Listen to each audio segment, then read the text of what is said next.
合は痛快だな。これでお前らの罪を終わらせる。隙だらけだ。潰される覚悟はできているだろうな。がっかりさせるなよ。星屑にこの曲を捧げましょう。夜風なびく星空の下であなたを待っています。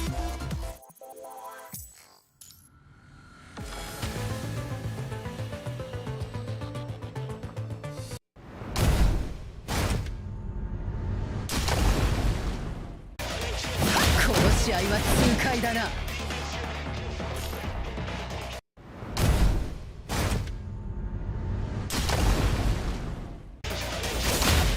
消えろ。これで全力を見せてみろ。裁きを受けろ。潰される覚悟はできているだろうな。がっかりさせるなよ。星屑に共鳴のするね。オーバーチュアはここまで。ライトモチーフを奏でましょ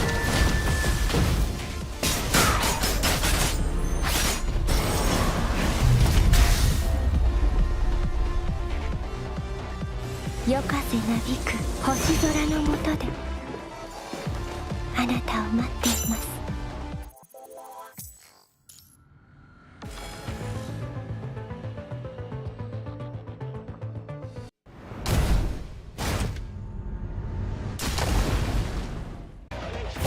この試合は痛快だな。これでお前らの罪を終わらせる。裁きを受けろ。潰される覚悟はできているだろうな。がっかりさせるなよ。ここで星屑に共鳴のするね。オーバーチュアはここまで。ライトモチーフを奏でましょう。ここで星屑にこの曲を捧げましょう。終幕のカーテンコー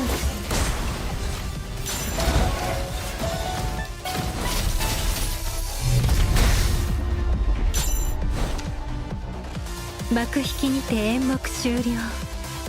こたびの演奏いかがでしたか。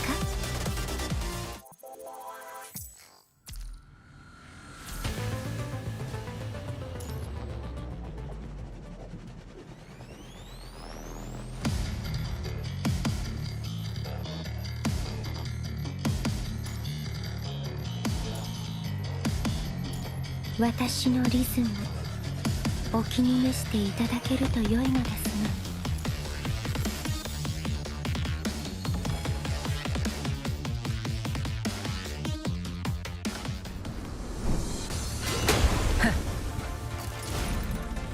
逃げ場はないぞ。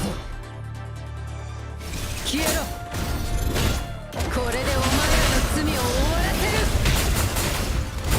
裁きを受けろ。潰される覚悟はできているだろうな。この試合は痛快だな。戦うに値し、これでお前らの罪を終わらせる。隙だらけだ。潰される覚悟はできているだろうな。ここで天使アバトットルと流れる良好と朝露に捧げます。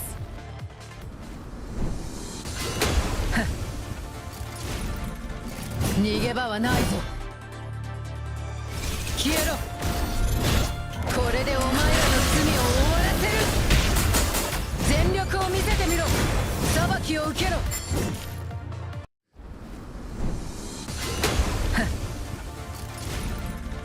逃げ場はないぞ。これでお前らの罪を終わらせる。隙だらけだ。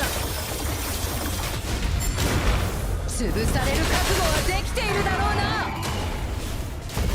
戦うにはこの試合は痛快だな。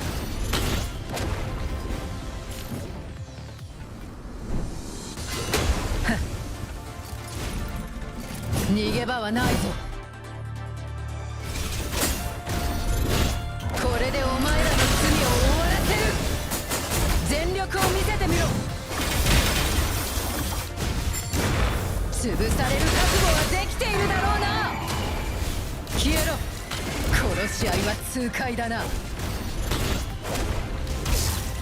これでお前らの罪を終わらせる。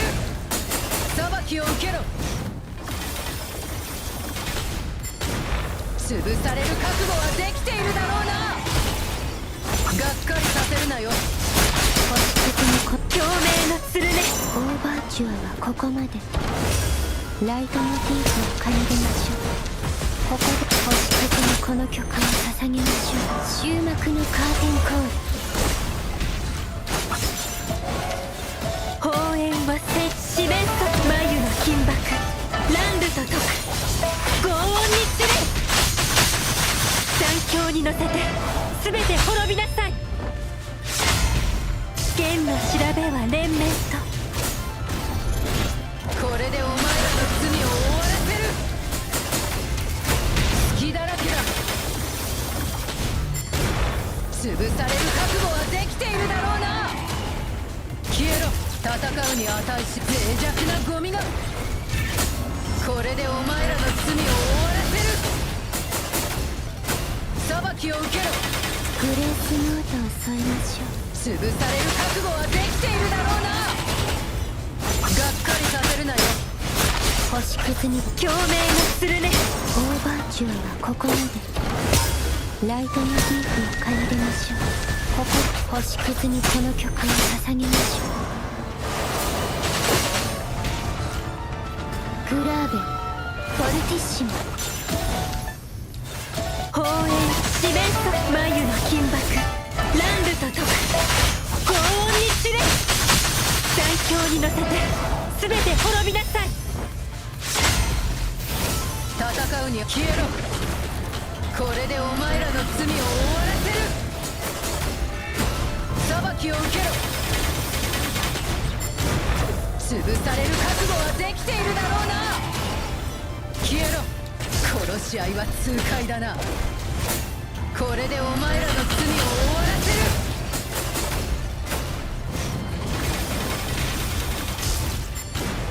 潰される覚悟はできているだろうな。がっかりさせるなよ。ここで星屑に共鳴のするね。オーバーチュアはここまで。ライトモチーフを奏でましょう。ここで星屑にこの曲を捧げましょう。終幕のカーテンコール。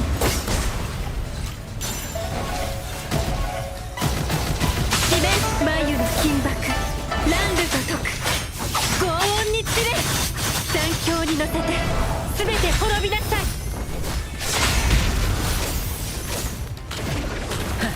これでお前らの罪を終わらせる。命乞いに意味はない。この戦いは終わりだ。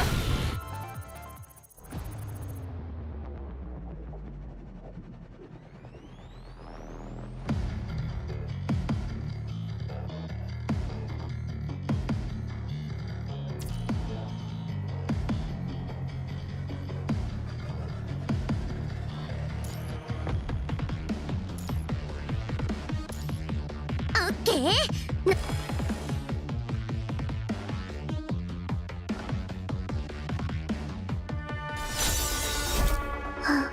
獲物の匂いがする。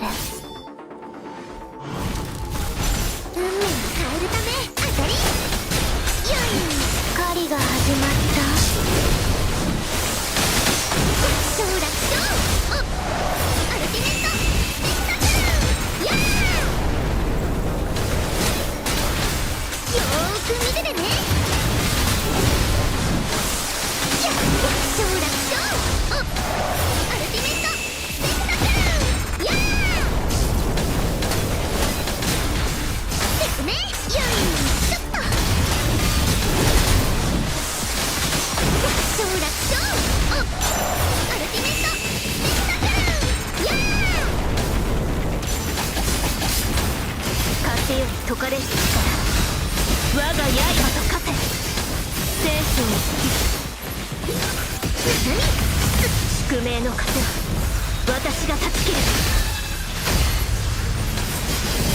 その全力でかかった風より解かれし力。我が刃と化せ。宿命の風は私が断ち切る。運命を変えるため、よいしょっと。やっ楽勝楽勝。おアルティメットスペクタクル。やーよーく見ててね。やっ楽勝楽勝。おアルティメットスペクタクル。やー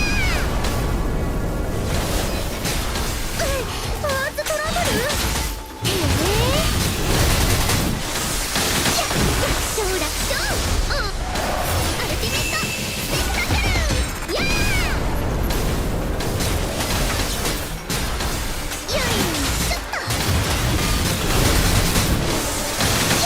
勝楽勝。アルティメットスペクタクル。やー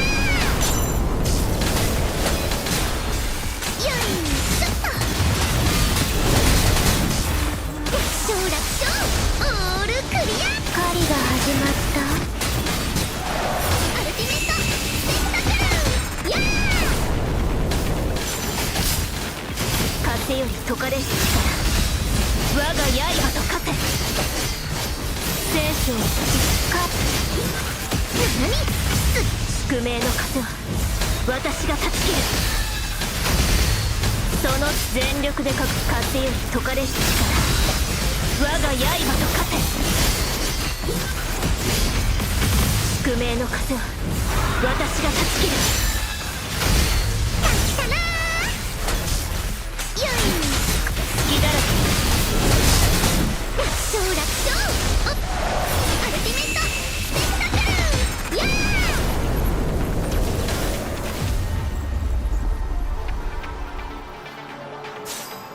運命は全部ナナミ自身が決めるんだ。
オッケー。ラジャ。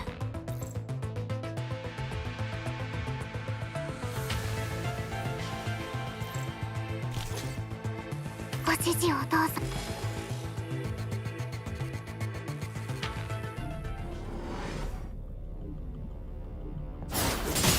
仰せのかすり傷です。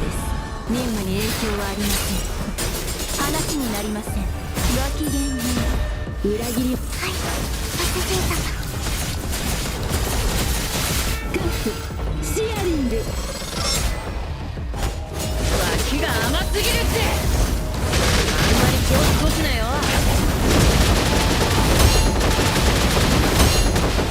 真っ黒咲き誇れ夜明けの花。あんまり気を少すなよ。ここからはガチでやるじゃん。はい、咲き誇れ夜明けの花。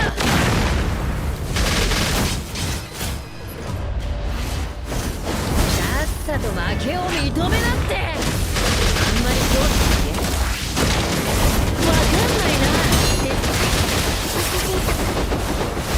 咲き誇れ夜明けの花。仰せのまま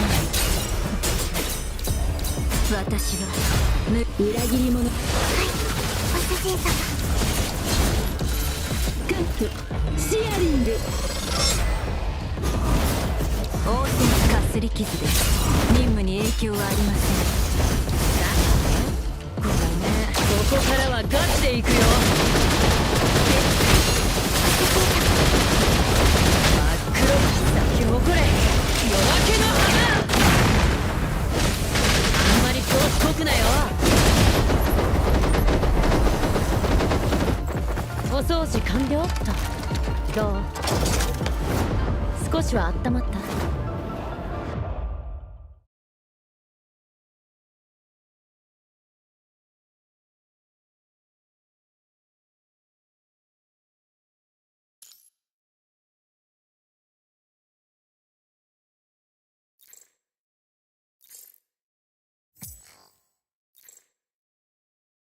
あなたは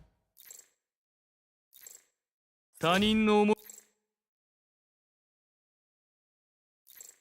チームメンバーの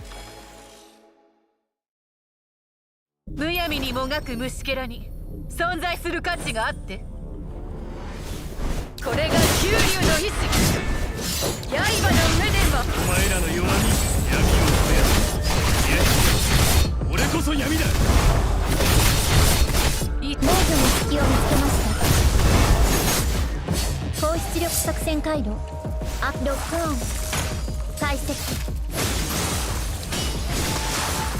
むやみにもがくこれが九龍の意志。石の中に消えてしまいなさい。防御はいはいすべてこう動くな。闇を操る。いや違う、俺こそ闇だ。適用回路起動。戦闘開始。一掃してロックオン解析破壊。一掃してやりましょう。おかえりなさい。これが九龍の意志。闇を操る。いや違う、俺こそ闇だ。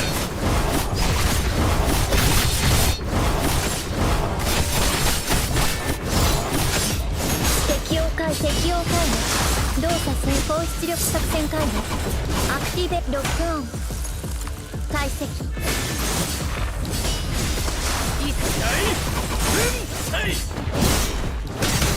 歴史の中に消えてしまいなさい。崩壊なさい。防御の隙を見つけました。あと何回このような無意味な戦いをしたら無駄なあがきをやめさせられるのでしょう。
戦いで頼りになるな。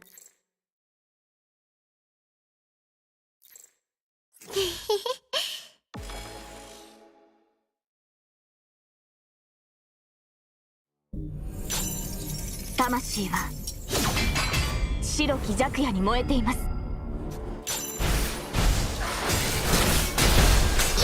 に霧を払いません。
昼も夜もずっとあなたと共に進みます。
聞こえる？ユああ、よく聞こえる。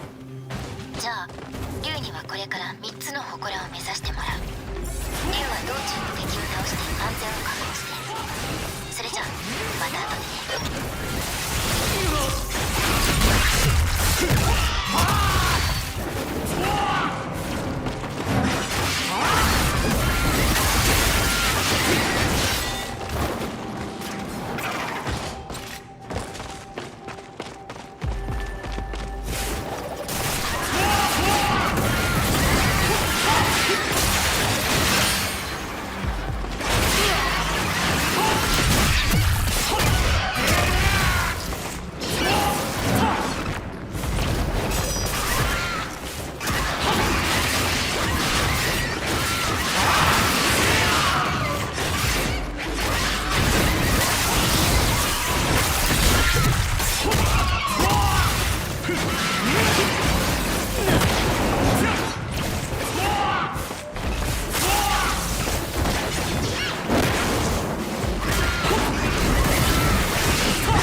まってるぞ。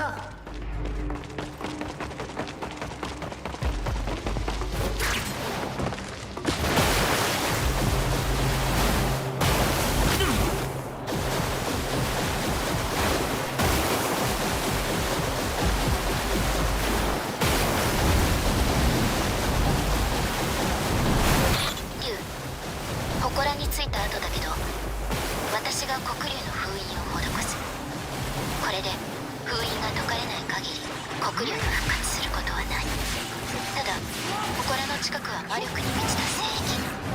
道中魔人や妖魔がいるはずだから気をつけてね。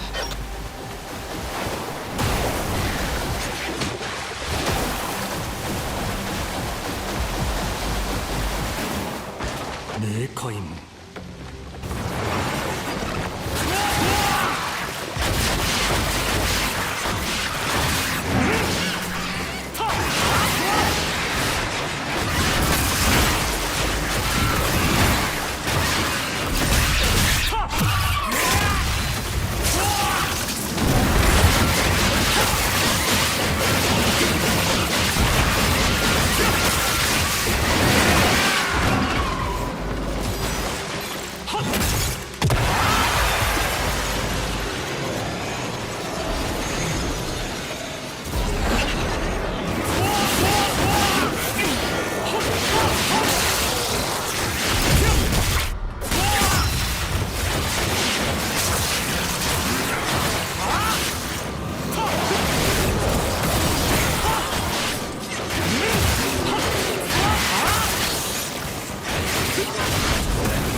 まがまがしい気で溢れている。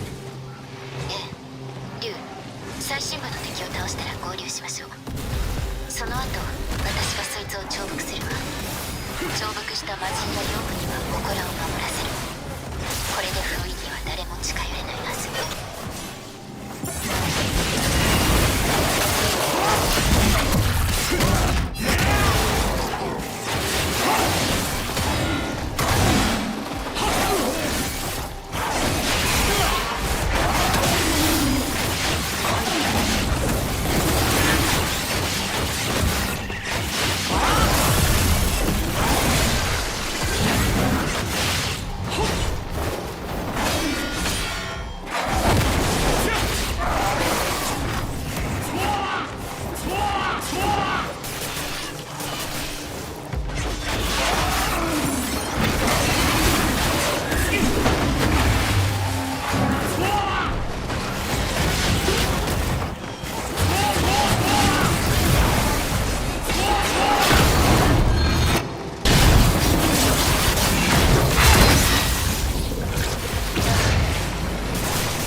これで重複は終わりだ。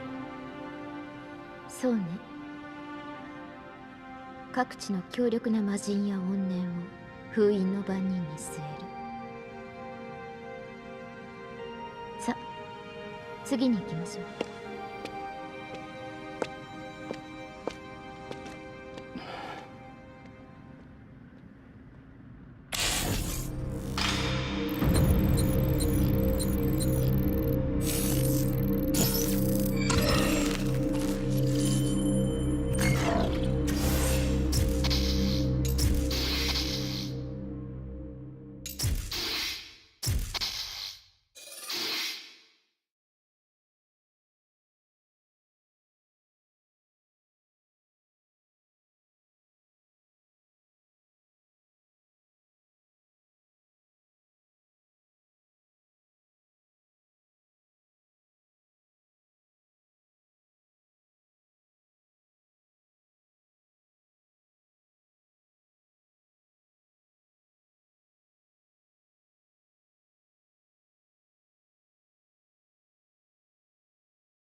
ってるぞ。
るぞ。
パガッチか。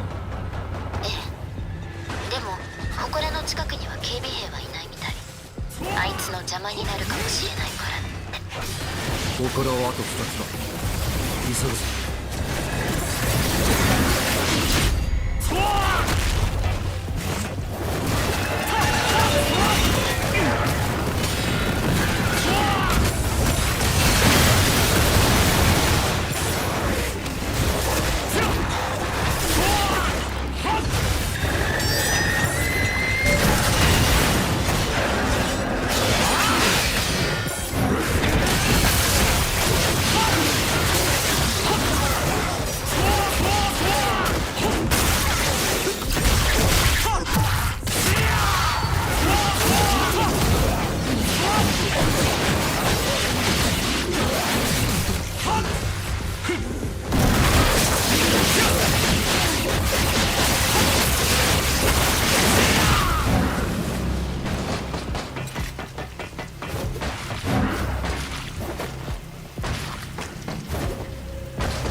ってるぞ。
待ってるぞ。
待ってるぞ。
無事のようだな。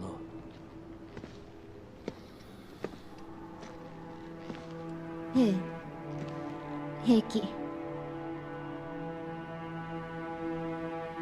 けどなぜ竜は私なんかの心配をするの？私は国利を蘇らせてしまった張本人のお前はアキレスに利用されていただけだ。でも行くぞ。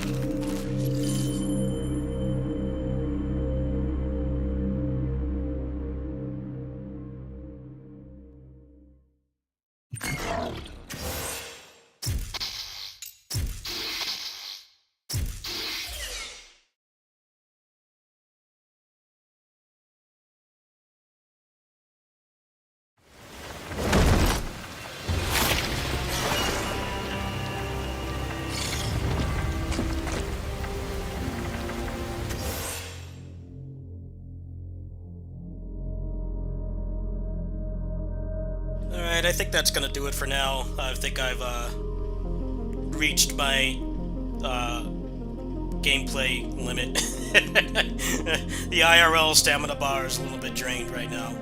I'm really enjoying this game, but I feel like this part is really dumb. It's like they learned nothing from DMC4. This is what everybody hated about DMC4. It's the exact same thing but opposite, right?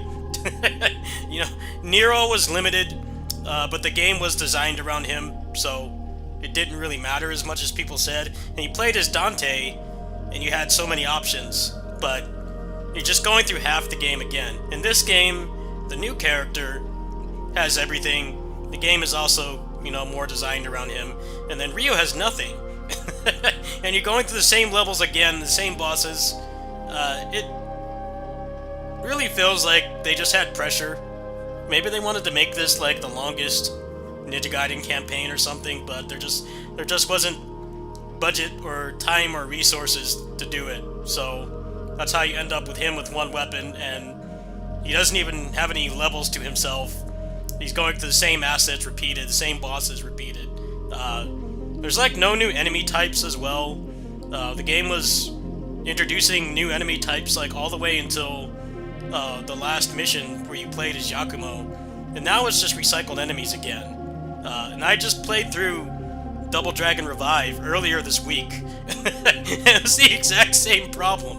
Like that game was the exact same problem. That game had a lot of really interesting enemy types that were being introduced until like maybe like 75% through the game. The last like 3 or 4 levels, there was no new enemy types at all in the game. The game just felt like it blew its load, and it didn't really need to be any longer because there wasn't anything else interesting for you to fight. That's exactly how this feels like. Why do they have those lantern enemies in the game? They are completely uninteresting to fight. Like, most of the mechanics don't work on them. You can't juggle them, you can't guillotine throw them. Like, I just don't understand why they're there, other than to annoy you. Like, why don't they just have, like, the ninjas there or something? It would be, like, way more interesting. Also, there's a lack of humanoid bosses, which really sucks because the boss fights in this game are so much better than the original modern trilogy. They are better in, like, every way, and it sucks that they really cock-tease you at the beginning with, like, an awesome first boss. One of the best first bosses I've ever fought in any character action game, but then it's just, like, mostly a bunch of big monsters. Luckily, the mechanics still work on the big monsters, but it really feels like a missed opportunity to have, like, more humanoid bosses. Now, I know that there's, like, at least 2 more coming up, so that's on me for not finishing the game. But yeah, this game is flawed. I really feel like at this point they should have not had Ryu playable if this is what they're going to give him. This game definitely feels like, you know, like playing a Borderlands or something, like before it has DLC and after, how it's like a completely different game. Like, yeah, if you can't afford the $90 to play this, like, right now, which is totally understandable, I could barely do it. I totally get it. I'm not gonna throw shade on anybody who can't spend that much money right now. It's honestly a blessing in disguise. I think if he has 2 weapons, and whatever else, you know, content they're going to have. I think it will help a lot. But yeah, playing as him is kind of weird, because he is fun to play.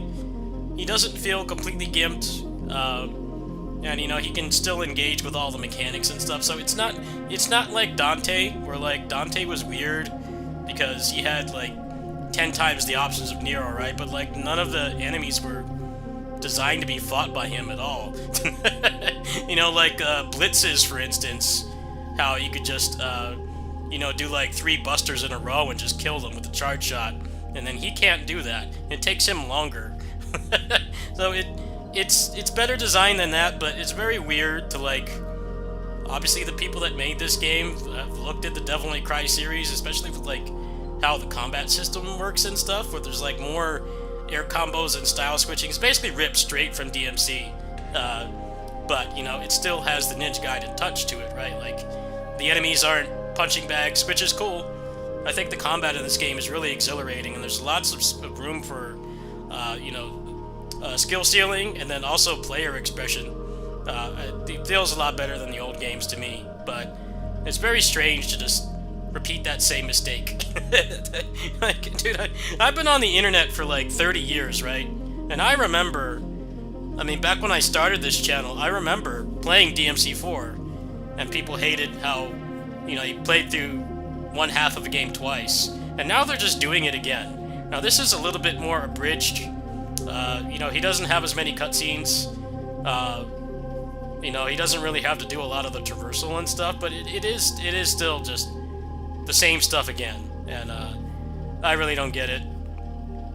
It really feels like maybe this game wasn't actually meant to have DLC, and Microsoft cracked the whip and told them to get this out now because they want a big game for Game Pass, because they, you know, I don't know if you guys are aware, but Game Pass is like a real shit value now. I guess you have to pay like, I think it's $30 a month to play like day one games now, which is a ripoff, because you know the average AAA game is like $70, right? So how many of those AAA games are you actually going to play? And if they don't come out like right in conjunction with each other, like right now, like for me, it's been non-stop games, right? It's been what's it called? Lost Soul Aside, Shinobi, and then after that was Geno Kids, and then this, and then Double Dragon Revive. Like, if all of those games are on Game Pass, it would be worth it, right? But if they're like 3 to 6 months apart, it's kind of just a gym membership scam, right? Where you're paying money to rent these games and you don't have access to mods. That's the main reason why I don't use Game Pass. I am kind of the demographic for it, honestly. You know, I'm poor and everything. It is a good deal, but you know, if you're only interested in certain types of games, you're just donating to Microsoft, right? That's why I canceled my membership. You know, it's like, how often are they going to have a game like this on there? Probably not often. You know, I don't really care about Call of Duty or whatever generic Western AAA game slop that they've got on there. Like, that's not for me. I'm sure a lot of people are very happy that they have those on there, but I'm not interested in those games. So I do feel like this game, they got forced to speedrun development, especially when you consider Platinum's history or lack thereof with DLC. Like, the only Platinum game that got like significant DLC, I'm not talking you know, costumes or skins or whatever, like actual content, is Metal Gear Rising. And Metal Gear Rising even barely counts because Jetstream Sam and the Blade Dog campaigns are like an hour long each. Well, they were fun to play, but they didn't really extend the life of the game. So when you consider that, especially like Bayonetta 3, like that game really felt like it needed DLC. Also, like Bayonetta 3, if you go on the store page, for I don't know if it's still there, but it said that it was going to have in-app purchases. So that implies that there was going to be DLC, but it didn't happen. I really don't think that they intended for Ryu to only have one weapon and basically just be Dante from DMC4 17 years later. It doesn't feel like that was the intent. But, you know, when you're commissioned to make something by a big company, you know, you don't always have control over that stuff. I know that they were really trying to self-publish for a while, but that seemingly has backfired because it's been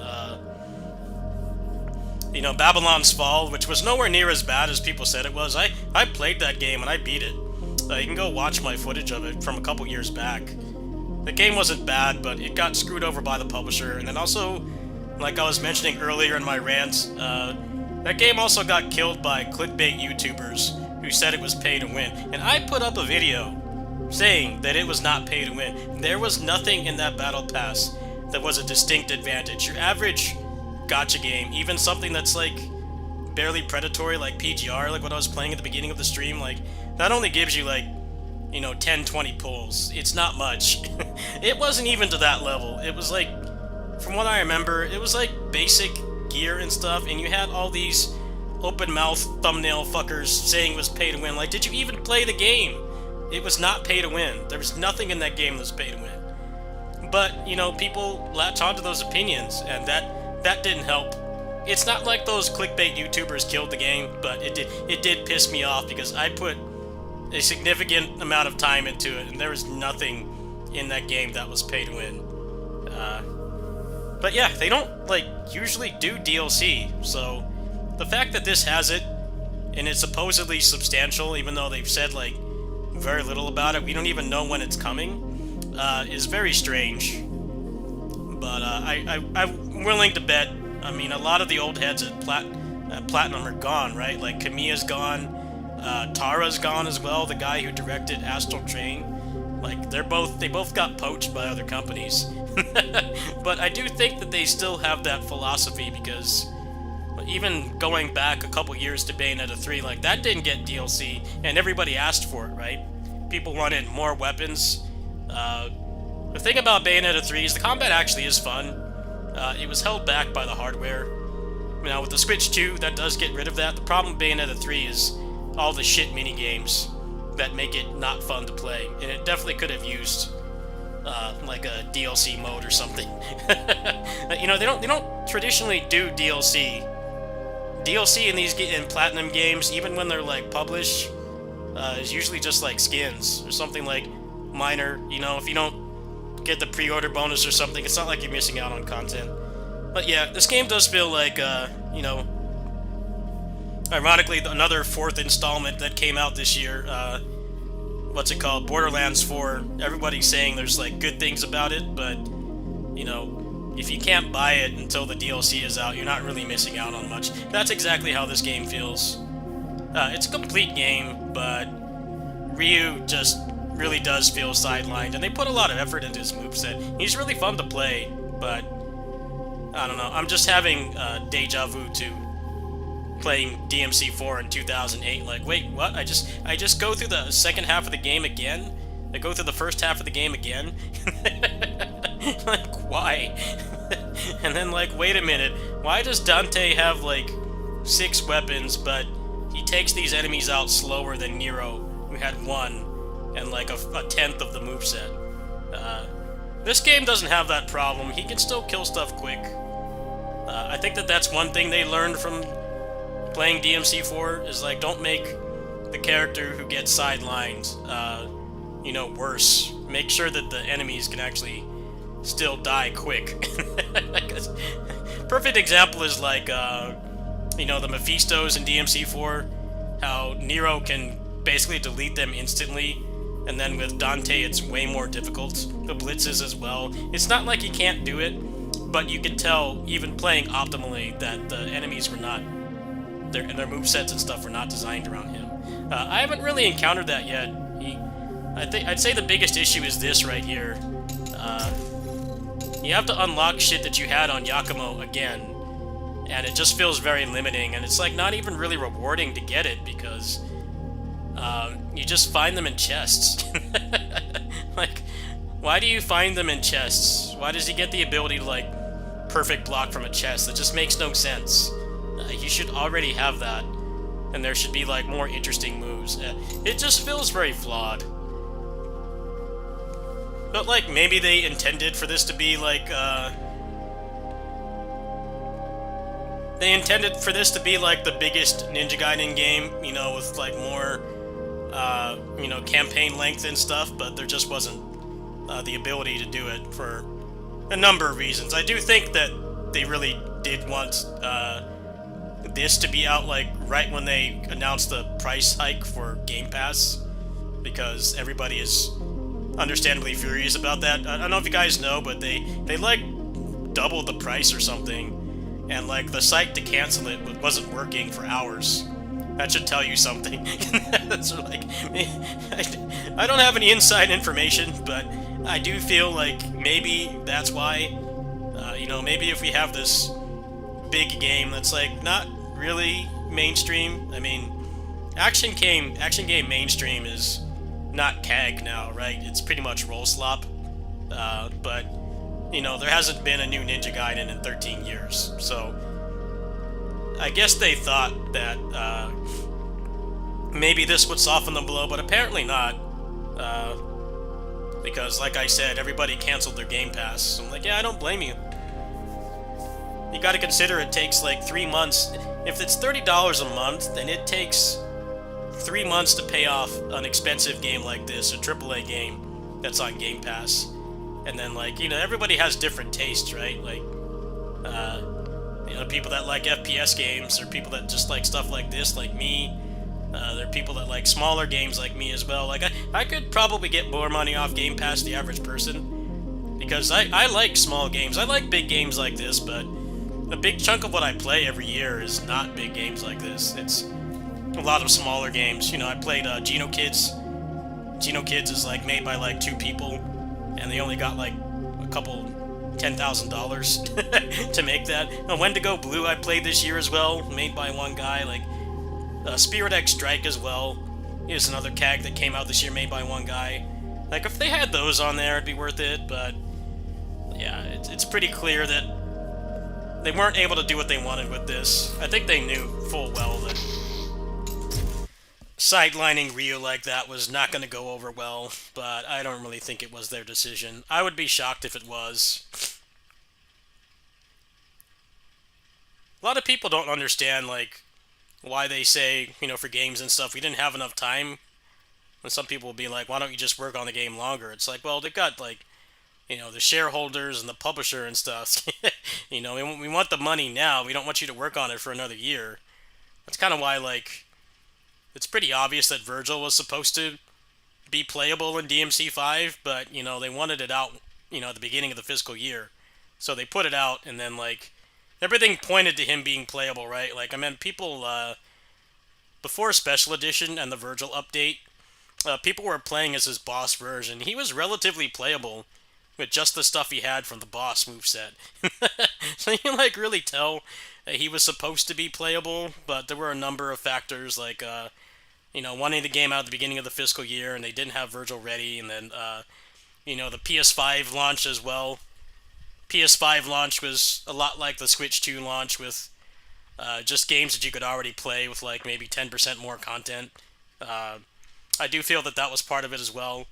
I think they knew that, like, V sucks and people just wanted Virgil, but there wasn't enough time. I think a lot of gamers don't really understand that. You know, that's why there's stuff like some of these indie games that have feature creep, where the guy's been working on it for like a decade. It's because there's no publisher, right? There's no publisher or shareholders telling them, you need to release what you have now. You know, if it's broken, just patch it and people will forget, which has happened countless times. Cyberpunk's a good example. But when it's like a professionally made game with shareholders and publishers, there is going to be, like, limitations. I've got a bunch of games in early access made by small teams, and, like, they just, like, will never finish the game. They keep adding, like one thing. I'm like, you know, this game already feels complete. Like, why don't you just release it instead of pissing off the people that, like, believed in the product when it was barely anything? Like, I've got a bunch of games on here that basically scammed me. They never left early access. They just, like, decided to rage quit making it. So yeah, I do think people are a little bit too harsh on the game. It is fun. I've really enjoyed playing it. I didn't really like the original Modern Trilogy. I mean, I still played them, but I'm not a 10,000 hour Andy in those games. Let's just put it that way. You saw my gameplay. I'm more than competent at it. Obviously, I know how to play, and I played the Legacy games, but I just didn't like the way that they played that much. I really like the gameplay in this game, but now that I'm like one stream away from finishing it, I can honestly say, if you don't have the money or the time or both to play it right now in the deluxe edition, like, just wait. I wouldn't fault anybody for waiting. I don't really think there's much FOMO right now. I think the FOMO is kind of overridden by the fact that the last quarter of the game feels very rushed and has like almost nothing new. I don't really think that there's any FOMO. By the time that the deluxe edition gets a DLC, I'm sure that the game will be discounted or on like key shops or something. You can probably save like $30. You can probably save like $30 and get the full package for like 60. I mean, it actually is pretty much what's going on with Borderlands 4, right? Like, Borderlands 4 has its positives, but, you know, the end game is just farming the same bosses to kill them faster because there's, like, no end game right now. And people who buy the game a year from now for a 40% discount with all the DLC are going to have a better experience, right? Yeah, that's kind of why I feel like streaming it, so that people can play it. I know for the types of games that I like, you know, obviously a lot of you guys are going to share my interests as well. I like replayable games. I like retro-inspired games. I like gameplay-focused games. There's just been a shit ton of stuff. Like, I haven't even finished the second playthrough on Lost Soul Aside, and now Ninja Gaiden 4 is out. And I also need to do Geno Kids and Lost Soul Aside. That's like 3 CAGs in the past 2 months that I haven't even fully completed yet. Ninja Gaiden 4 is a great game. If you have the money and time, go ahead and get the deluxe edition. But at the same time, if your time and disposable income is limited, I don't really see a fault in waiting.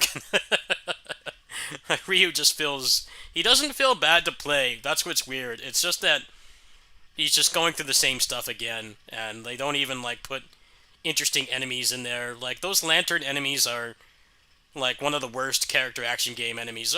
I think they're like as bad as the chimeras, because just like most of the mechanics just don't work on them. They're unfun to fight. They're not even challenging. They're just annoying. And the fact that his part of the campaign is infested with those guys is dumb. Yeah, it's a good game. I'm going to try to get some rest. In the event that I can't sleep, I'll come back and it's probably only like 2 more hours left of the game at this point. With my above average skill level and using the items, it's probably like 2 hours left, 2-3 hours. I could probably knock it out next stream, but I'm going to go ahead and try to get some rest. Thanks for watching, everybody. I am trying to get Zelia Remastered, which is like $30. You guys want to help me with that? That'll be the next thing I'm doing. There's the link. The goal is like $30. I can get it off Humble for like $32. So yeah, if you guys want to help me with that. Thanks for watching. I'll see you guys later. Good night.